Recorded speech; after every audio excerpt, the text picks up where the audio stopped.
Hey, I have never played my favorite horror game. How is that possible? We'll get to that. In today's video, I want to tell you that story, and then I want to tell you about my experience beating that horror game for the first time. The game in question is Alien Isolation, and I'm excited to see if it's going to live up to my expectations, or if maybe it's gonna fall short of those expectations. I'm sure most of you watching have heard of the Alien. It's one of the most iconic horror monsters out there. Even someone like me who has never consumed a single piece of the Alien franchise's media, I knew about the Xenomorph and just how terrifying it is. I grew up Mormon, and so rated R movies were completely out of the picture for me growing up. There was no chance for me to watch Alien before moving out. However, I did hear talk about the franchise from friends over the years and gained a second-hand appreciation for the monster. Even when I was 12, I would have told you that the Xenomorph is one of the scariest monsters out there, even though I probably wouldn't have known it was called the Xenomorph and I had never seen a single one of the Alien movies. My second-hand knowledge of it was enough to make me afraid of that monster already. Even though I knew about the Alien growing up, I was not about to seek it out. I talk about this a little bit in the video I made on the game Control last year, but I'm kind of a baby. I really like horror, but it also really terrifies me. I bought FNAF 4 back in high school and I couldn't get past the menu screen because of how stressed out it made me. In my Control video, I also talk about a concept called soft horror. To me, this is content that has a lot of the same feels and vibes as horror, but it doesn't have any of the focus on trying to actually scare the viewer or freak them out. These are games like Control, BioShock, and Bloodborne. Pretty much it's anything that brings out the vibes of horror without actually being scary. The vast majority of horror-adjacent content I've consumed was in this category. Growing up, I had a respect for horror, but I could never get myself to really experience any of it. This has all been to say that while I couldn't and wouldn't have watched Alien growing up, I definitely knew about the monster, and I specifically liked it because I was already so afraid of it, just based on my second-hand knowledge of it. This brings us to 2014 and the release of Alien Isolation and Markiplier. Hello everybody, my name is Markiplier. When Alien Isolation released, it got a lot of hype, and in turn, many Let's Players had to play the game. I never really watched much Let's Players growing up besides the obligatory Minecraft phase, but I did watch Markiplier's 2020 playthrough of the original FNAF game. Markiplier's Alien Isolation playthrough came a few months after his 2020 run, and it caught my eye as well. I had heard about the hype surrounding the game, and with my background of liking the Xenomorph but also being really afraid of it, I wanted to check it out. One weekend, while my parents were away, I played my own little stealth game. I didn't want anyone in my family to know that I was watching a playthrough of an M-rated game because, again, I grew up Mormon, so I felt like I had to hide it. I sat on the corner of the couch where I could see if anyone was coming my way, and then I proceeded to binge all of Markiplier's Alien Isolation playthrough. My experience with Markiplier's playthrough is why Alien Isolation is my favorite horror game. I have never played the game, but I was sucked in by his playthrough and I loved watching it. I felt on the edge of my seat the entire time. It was easier for me to push past my general fear of real horror because Markiplier was the one playing the game and not me. So it felt easier to get past that barrier of initial fear. Even still, I was terrified constantly while watching Markiplier play. Watching his playthrough had confirmed every thought and feeling I'd ever had about the alien, and in turn, I liked the beast even more. Over the last 9 years since Markiplier's playthrough, this game has simmered in the back of my mind as one of the peaks of horror. I did get one opportunity to play it near the end of high school. A buddy of mine had the game, and so we took a break from Super Smash Bros. And we played the DLC for Alien Isolation that replays the events of the original film. We all took one crack at it, and I died pretty damn quick. This short experience with the game really made me shake, and it confirmed every feeling I remembered having while watching Markiplier play the game years before. Part of me did wonder if that intense fear I felt was due to the fact that my friend picked the scariest part in the DLC to play through. That's where you're crawling through the vents with the alien, by the way. Speaking of that alien, I gotta move. Be right back.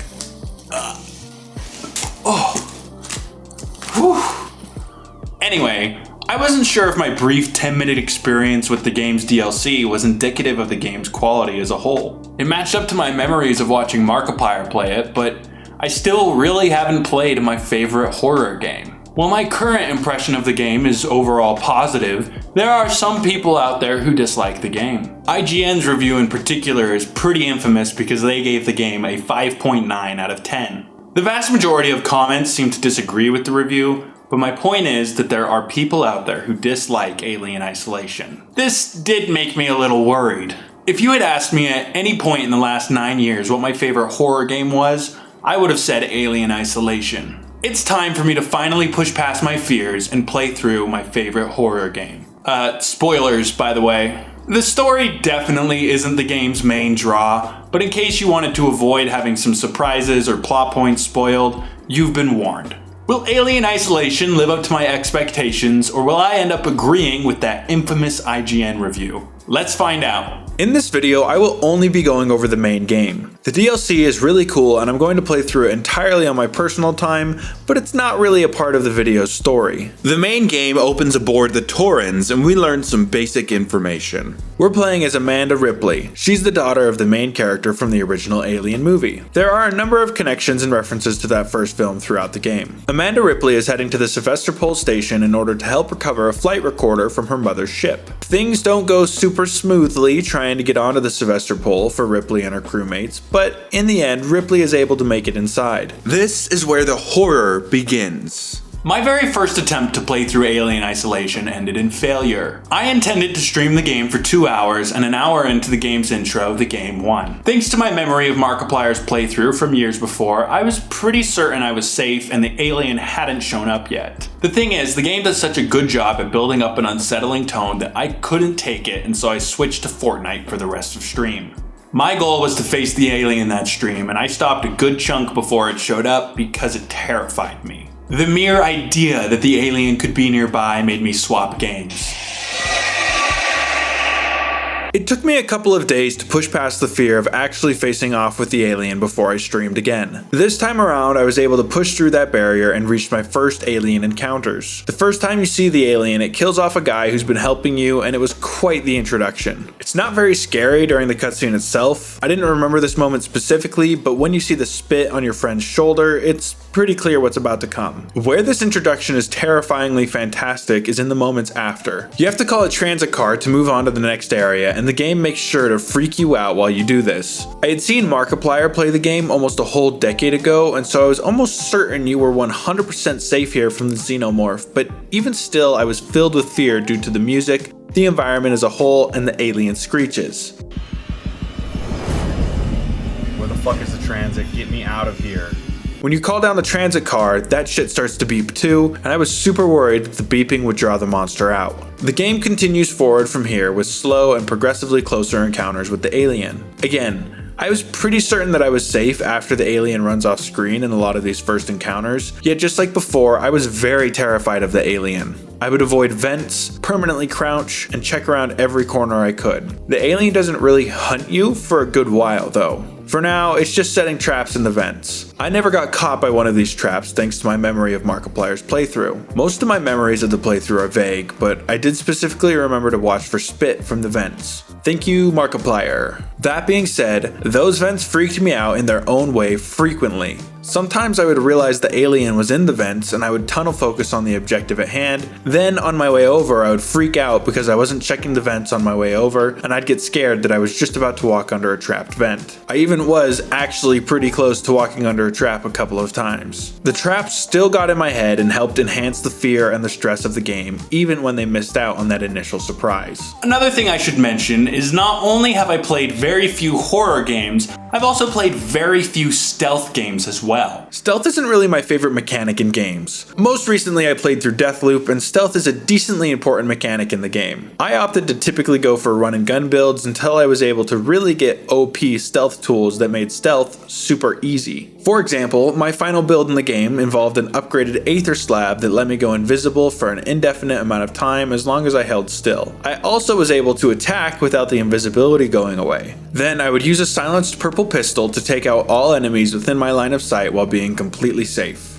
This is all to say that while I did use stealth options at the end of my playthrough, I didn't start using them until it was very overpowered to do so. Almost the entirety of my first loops consisted of me running and gunning my way through stages. When stealth is actually hard and takes some skill, I typically avoid it. This is not an option in Alien Isolation, and I learned that quickly in these first few encounters. While you have some brief encounters with the xenomorph in the first hour or two of the game, you don't face off with it for real for a while. Your first encounters are against hostile humans and androids. I had a decent amount of trouble with the first human encounter. It didn't take me that long and it was only 4 tries, but I had to learn a hard lesson to get through it. I learned that stealth is always your best option. I tried to run, got shot in the face. I tried to fight, got shot in the face. My best option was always to hide. I knew the alien would one-shot me when it eventually showed up, but I was surprised at how dangerous the humans could be. I wasn't used to this realistic, you get shot in the face and actually die reality that's in Alien Isolation. In most other games, you're a bullet sponge. In Alien Isolation, you can take at most 2 good shots before you die. I should also say for the record that my playthrough was played entirely on hard. This is the recommended difficulty that the game suggests. I also learned in these intro chapters that loot is everywhere if you're willing to branch out and look for it. I would try to do this 80% of the playthrough, and so by mid-game I had a full stock of almost every item and material. We're going to circle back to those craftables later, but for now I was making an effort to get all the materials I could, and I was effectively using the noisemakers to avoid the androids in the later half of these stages. Soon after this, the alien starts to leave the vents and you actually have to deal with it. For my first few encounters with the monster, I was absolutely clueless and felt like I could die at any moment. And I did die on occasion. Pretty quickly though, through those encounters, I started to learn some of the alien's patterns and behaviors. Pretty early on into the game, you're able to find your shipmates and one of them is pretty hurt. You're tasked with getting her a medical kit in order to save her life. The sequence of encounters that happen next are your very first extended fight with the alien, and I really like it. The environment of the hospital itself with all the dead patients and doctors makes it clear that the alien's been here. You know you're not safe, and pretty soon that feeling is confirmed when the xenomorph starts to hunt you in the hallways. This encounter as a whole was probably where my pure terror peaked for the whole game. This isn't me saying that the rest of the game is bad. I'll explain what I mean about this statement in a couple of minutes. The first few times dealing with the alien are terrifying for a few reasons. For one, the game's been building up the beast pretty effectively through the overall tone and environments. The couple of short instances I had against the alien went from stressful to scary and then to helpless fear. Before I was able to learn any of its behavior patterns or tricks to distract the alien, I just hoped it wouldn't come my way in full scent stealth sections. Here in the hospital, you need to start learning some of those tricks against the alien. The 3 tricks I learned in this first extended encounter were using noisemakers to guide the alien, using flares to distract the alien, and hiding in lockers to evade the alien. I also figured out throughout this whole section that if I hear the alien go up into the vents, then I'm generally safe to move around for a moment or two until I hear it come back to the main floor. While I definitely died to the alien a good number of times at the very start of the section, by the end I was a much better player. I didn't use my noisemakers or flares very often, and instead I would just listen for the alien, watch my scanner, and move between hiding spots when it was safe. By the time I had faced off with the alien for around 15 minutes or so, the ice finally broke. That overwhelming anxiety that came with me in horror games finally went away for Alien Isolation. This is what I mean when I say this section was the most terrifying in the game for me. While I had seen the alien a couple of times and cleared a fair number of stealth encounters,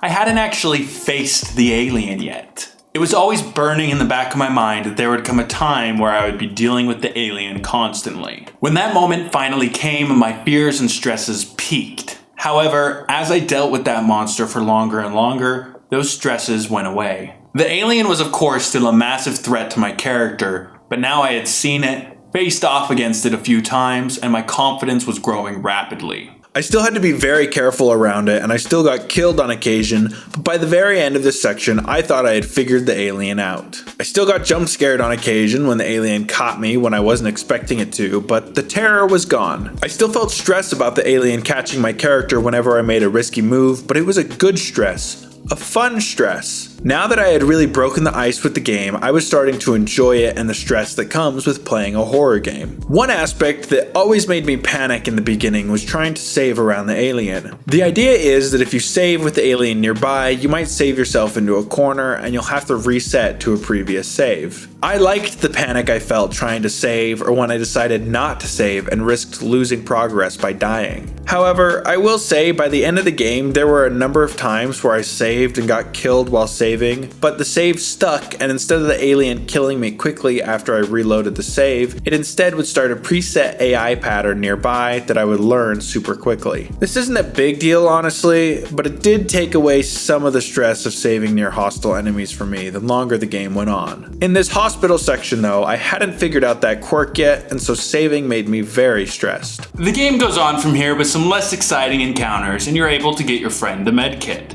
Even better, you're able to get them to a med bay run by the ship's marshals. Here you learn some backstory. It's the story of how the alien got on the station. You learn it from the man locked up in one of his cells. He knows this information because he was on the crew who went down and discovered Ripley's mother's message. I didn't really like playing through this guy's backstory. It was just way too slow paced in my opinion. This is the one issue I did have with the game. It had some needless fat in a lot of cases, like this little section. I don't dislike the idea of playing through the mission inherently, but the beginning is just so damn long. You have to spend time laying a blast charge to get through, and it really just feels like needless fat. I get they're trying to set a tone with the pacing, but the pacing really fails to set the tone here, and instead it makes it very boring. I think if you had cut out a good 2/3 of the intro segment and kept the slow pacing, I wouldn't have minded this backstory sequence as much. Past just that, a lot of the spacewalk sections are super slow paced. I'm less annoyed by these ones because they're pretty rare and they do a better job of setting the tone with the slow pacing when compared to the backstory sequence. You're in space after all, and so the slow, forced pacing feels more natural. Still didn't make it my favorite thing to play,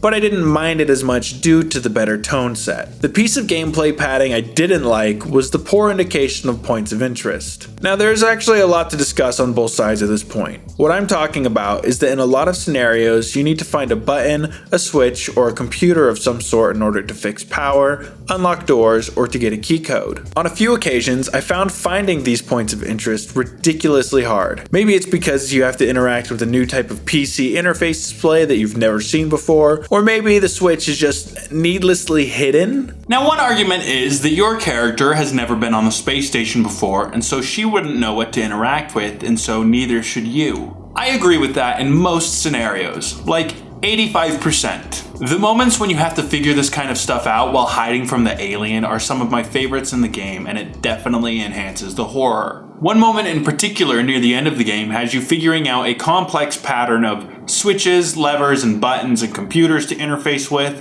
all while trying to hide from two different xenomorphs. I loved that shit. That without a doubt enhanced the game. When I didn't like this was when you were in a completely safe area and you just had to find what random button you needed to interact with for that one specific area.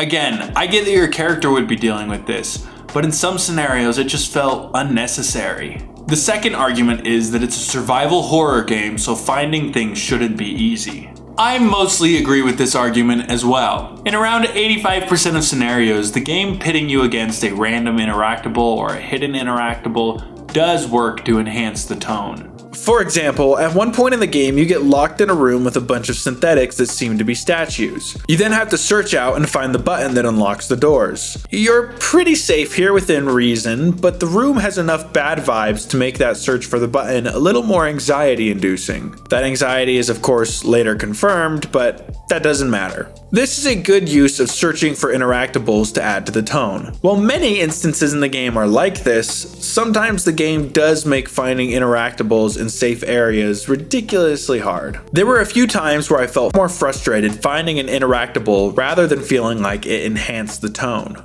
I'm sure that in a number of these scenarios I was just stupid, but I definitely think I'm not alone in finding bits of these sequences frustrating rather than tone enhancing. Take Markiplier for example. I rewatched bits of his playthrough after I finished my own, and there were moments where he would be looking for an interactable and his footage would cut to him finally finding the interactable, and he would say things like, "That took forever." Found a way out, I guess.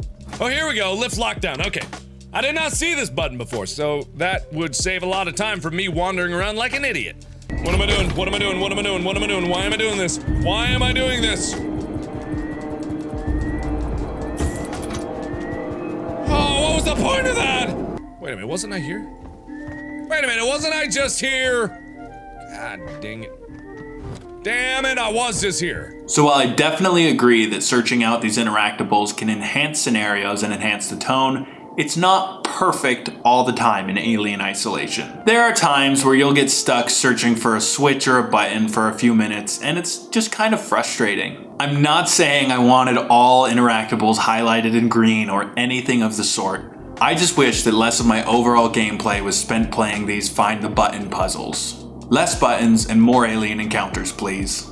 This aspect by no means ruined Alien Isolation, and like I said, it did enhance many scenarios. This was just the main critique of the game I had developed up to that point. One aspect of awkwardness that I really liked and I felt like it really enhanced that segment was the hacking sequences. In Alien Isolation, you'll have to hack into doors and computers throughout each mission. Your hacking tool mostly will pull up the same minigame. The minigame generates a series of preset shapes, and you have to pick out those shapes while holding the hacking frequency. This is kind of awkward to do, and I really liked that. I played on controller, so for me, I had to twist the stick until I found the right frequency, then I'd have to hold the stick there as best as possible, because if you go off the frequency, you lose all your progress. Once you have the frequency in place, you have to then look at the human centipede of shapes in front of you and pick out each individual shape from the list. It's honestly not that hard. I only ever failed a couple of times, but it's a great way to make the hacking feel like it takes work, and it's awkward, but the good kind of awkward. You do actually have to think whenever you want to hack, and I think that's great. If hacking was just pressing a button and waiting a certain amount of time, then that would definitely suck. I'm glad the developers put in the effort to make this part of the game an engaging minigame. In some of the rarer scenarios, you'll get a different hack minigame. There are a number of these, and they're mostly on PCs that you interface with, but as a whole, I like them as well. You have to figure out each minigame, and if it's in a stealth scenario, that can be stressful and add to the feelings of fear. This type of realistic, kind of awkward, fear-enhancing gameplay I really did like.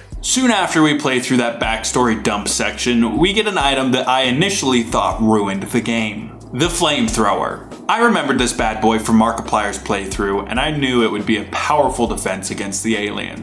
While you can't kill it, you can scare it off with fire. I didn't use the flamethrower that often for the next few sections, but I felt frustrated that I even had it. The 3 or 4 times I did use it, I felt way too powerful against the alien. I was annoyed. I wished the sections of the game without the flamethrower had lasted longer. I do forgive the game for this now that I've played the whole thing, but we'll get to that later. For now, at this point in the playthrough, I didn't love the flamethrower. I felt like the alien had lost a lot of its threat. It wasn't a perfect defense. Sometimes you had to spray fire 2 or 3 times to get the alien to run off, and sometimes it would still attack you before running off. But you were almost always decently safe as long as you pulled the flamethrower out when the alien got close. I was worried that this is how the rest of the game would be. Thankfully, I was wrong. Like I said though, we'll get back to that when we talk about the end game. Through this portion of the early mid-game, I was worried I wouldn't like Alien Isolation. I was enjoying myself, but I had maxed every crafting item, I rarely needed to use any of them, and then I just got this flamethrower that made me safe almost all the time. I still enjoyed the overall vibe and got spooked on occasion, but I was feeling a little let down. This wasn't a "this is a bad game" type of letdown, but rather more of a "it's not living up to the hype and expectations I had for it" type of letdown. The game moves forward with a couple failed attempts to lock the alien away in certain parts of the ship. In fact, Ripley is betrayed by the Marshal Man and she's blasted off into space with the alien because the Marshal valued killing the alien at the cost of Ripley over letting it roam the ship. This isn't really surprising. He locks you inside the first sector you try to trap it in, and you're only let out by the other friendly character who's helping set the trap, and this makes the Marshal mad. The Marshal also mentions that the section of the ship you're guiding the alien to can be detached from the ship. The plan is to blast the alien off the station, and while playing, I got quite the feeling that the Marshal was going to send me with it. This makes the moment when you're shot into space with the monster not the most surprising thing. That's not the biggest deal though. The encounter against the alien in this section is a pretty fun one, and I like the set piece as a whole. I'm sure you've noticed, but besides Ripley's name, I haven't used a single other character's name. That's on purpose. The writing and story here isn't really top tier. It's not the worst, but it's clear that writing compelling character arcs and deep characters was not the focus when creating this game. The other characters only act as reasons for Ripley to move and encounter the alien. She faces off against the monster in the hospital because her shipmate needs a medkit. She gets thrown into space in a 1v1 against the alien thanks to the Marshal. And she dives into the synthetic labs in order to find her synthetic shipmate. This isn't the worst thing in the world, it just doesn't serve to build up any of the other characters in any real way. The robot guy is nice and all, so it's sad when he dies, but you had no real attachment to him besides him being friendly. More than that, the writing is super direct. Ripley is referred to many times as the girl looking for closure, making it very clear that she's just here looking for her mom's tape and that's her character arc. Again, I don't think this is necessarily bad for Alien Isolation. You're not playing it for a deep character study on someone, but rather to hide from the xenomorph. I think that the story that is here is fine enough and serves its purpose. It hits the proper beats with lots of character deaths, it sets up lots of cool set pieces like that 1v1 in space against the alien, and it keeps things moving. Sure isn't perfect, but it's good enough for what the game needed. After you get launched into space with the alien and manage to float your way back onto the space station, you stop dealing with the alien for a bit. Instead, the synthetic working Joes go rogue and start to kill survivors. I did somewhat skim that infamous IGN review before my playthrough, and in that review, I read the section where the reviewer complains about the midsection of the game where you face off against the working Joes. Because I was feeling overpowered and a bit underwhelmed, I was worried that I was going to find this section of the game even less satisfying. However, I was wrong. I really liked this section of the game. At first I didn't like this section because I was underestimating the working Joes and tried to fight them a little too often. Once I started treating them as real enemies though, I figured them out quickly. The xenomorph hunts you. It has some famous AI that is designed to make it go stalk and seek out the player in really cool ways. There are super great videos out there that go into detail on this if you're curious. The working Joes, on the other hand, are more path-based. If they spot you, they will seek you out and chase you a little, but avoiding them is a lot easier to predict when compared to the alien. Plus, you can outrun the robots. I know I was just complaining about feeling overpowered, so these easy-to-read patterns should frustrate me, right? Well, sure, for a bit it did, but the further in you go to the working Joe section, you face suited up working Joes. These synthetics work in a very intense area of the station, and so in turn, they're reinforced. They burn for far longer, they're immune to EMPs and stun batons, and it takes a couple of pipe bombs to blow them up. Pretty soon, fighting them becomes a last resort because you lose access to all of your weapons as well. The door won't open to the area you need to go to with the weapon scanner going off, so you have to leave all of your guns, including the flamethrower. One section in particular has 4 reinforced Joes roaming 2 sides of a map, and it took me some time to figure out how to navigate through them due to me completely underestimating the powered up Joes. The final thing I really liked about this section is I finally felt like I had to use items and I was starting to use things outside of just noisemakers. Let's talk crafting. I've mentioned it a couple of times, but I haven't gone into it yet because I didn't really start using the items very often until about this point in the playthrough. Throughout the game, you can find blueprints for various craftable tools that are all very helpful in your playthrough. Some of these items are pretty clear in what their use is, like the noisemaker. It makes noise, so throw that shit far away and go the other way. Other items, you have to figure them out, like the flares. I figured them out pretty early on, but that was only because I remembered they did something with the alien due to my memory of Markiplier's playthrough. Thank you, Markiplier. They distract the alien, by the way. Essentially, you have to experiment with each item in order to figure out the best use for each one. Some items like the noisemakers are cheap, other items like the EMP or the pipe bomb take a lot more crafting materials. I mostly used flares, noisemakers, and Molotovs to fend off the alien, and I would use smoke bombs, flashbangs, and pipe bombs against humans. You have to weigh when it's worth it to use an item. Some items like the EMP are super powerful but also super expensive, so you have to try to use them in the best scenarios. The Molotov will make the alien run off, but it's also a pretty expensive crafting item, so it's normally best to use it as a last resort. For the first third of my playthrough, I just looted and crafted until I had a full inventory. I used some items, but nothing more than a noisemaker or flare here and there. It wasn't until the synthetic lab that I was forced to actually use my items. You have to fight off a lot of androids in some scenarios, and so you get to use a lot of pipe bombs, EMPs, and your guns. While those tactics won't really work on the alien, it did teach me to actually use the items, and I no longer had full stocks of every item. The nest section that follows forces you to use some items here as well. The aliens will attack so aggressively that you almost always have to have some Molotovs in there. The final third of the game that follows the nest section was actually stressful for my item stocks. The encounters start to get much harder in this section, and the nest section depleted most of my resources. In almost every encounter, I had to use an item to get through, and pretty soon I had to start learning new ways to distract the alien. The flashbang was my least used item by far, and by the final few encounters, it was one of my only defenses left, so I had to learn how to use it in order to progress. The complaint I had at the start of the game of feeling like items were useless and resources were too abundant was an incorrect one. By the end of the game, I was very happy with the way the game paces you in regards to resources and the need for items. Overall, this Joe-focused section of the game had a nice change of pace, and it also brought with it a new set of stealth skills I had to develop in order to beat each encounter. I really liked it as a whole. What I liked even more was the section that takes place at the end of this synthetic showdown. That's when Ripley goes into the xenomorph nest. While they may have thrown one beast out into space, they didn't know about the nest full of them beneath the reactor.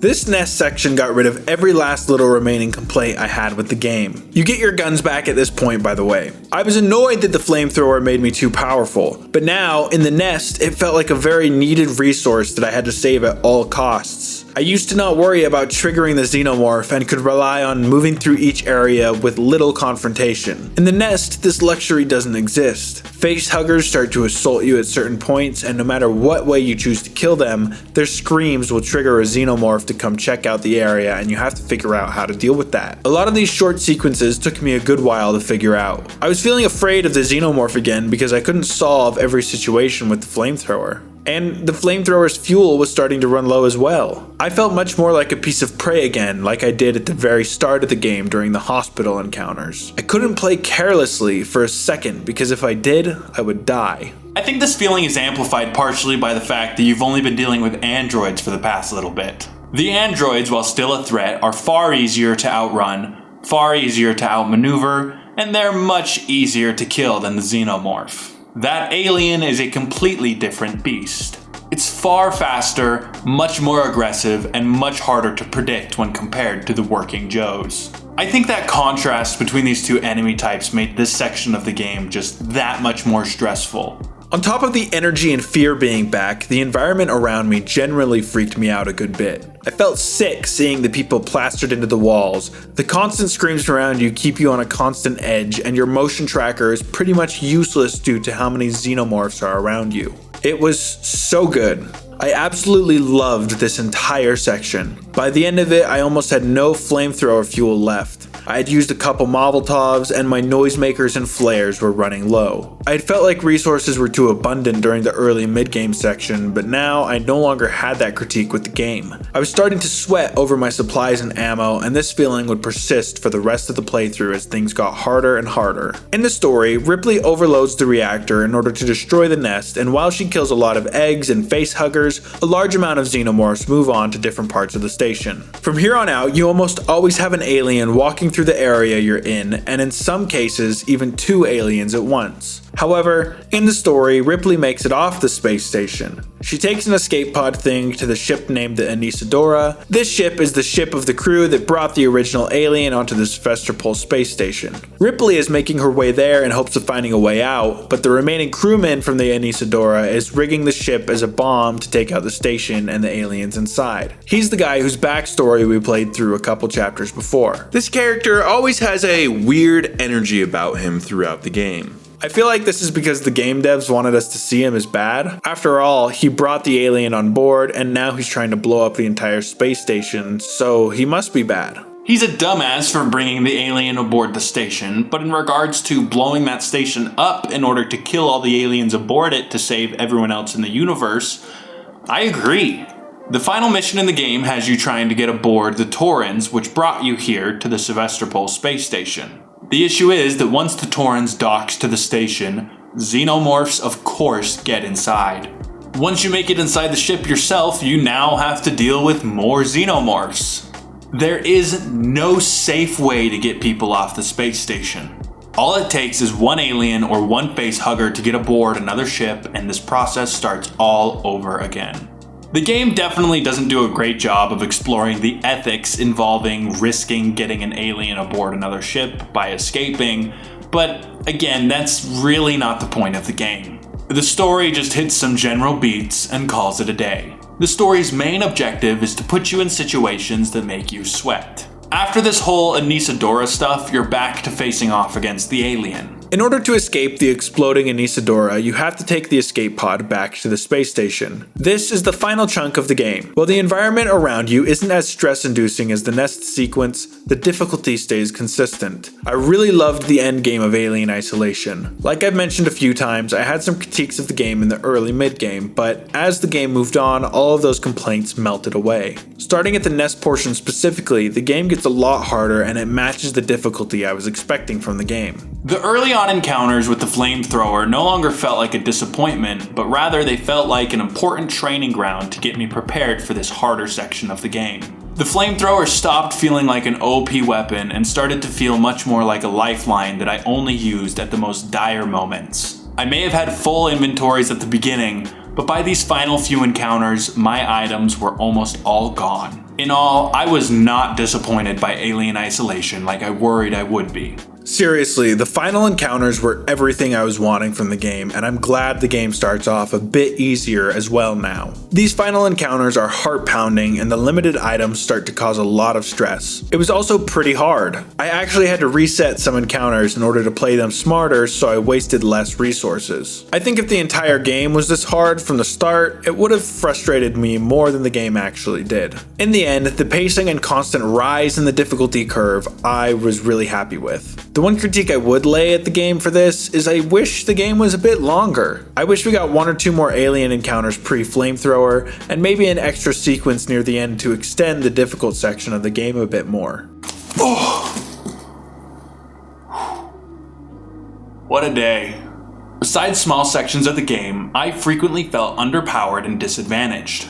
I almost always had to resort to stealth to escape. In the end, the experience I had playing Alien Isolation was the experience I was looking for, and I was not at all disappointed by the game.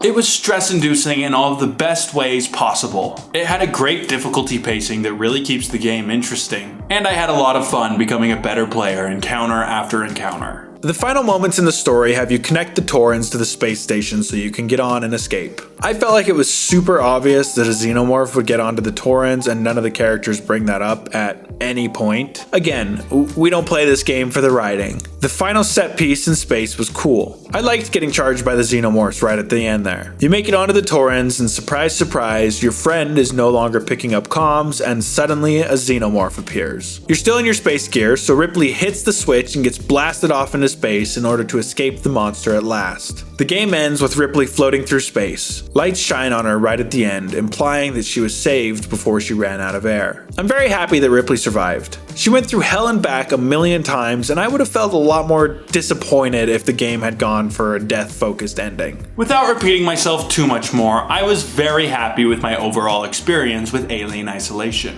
The game has a phenomenal tone throughout. The xenomorph was just as predatory as I hoped. The game has a great difficulty curve that keeps things interesting chapter to chapter, and overall, it's a great experience. There might have been a few issues with the game, like the weak writing, but overall, the main gameplay experience is very, very good. I don't love stealth games, but this felt like far more than a stealth game. Playing Alien Isolation makes you truly feel hunted. It lived up to every single one of my memories in every way that I could have hoped. I'm super glad I finally played my favorite horror game. And I'm even more happy that that game is still my favorite horror game. Thanks so much for watching, happy Halloween, and I'll catch you next time. Subscribe.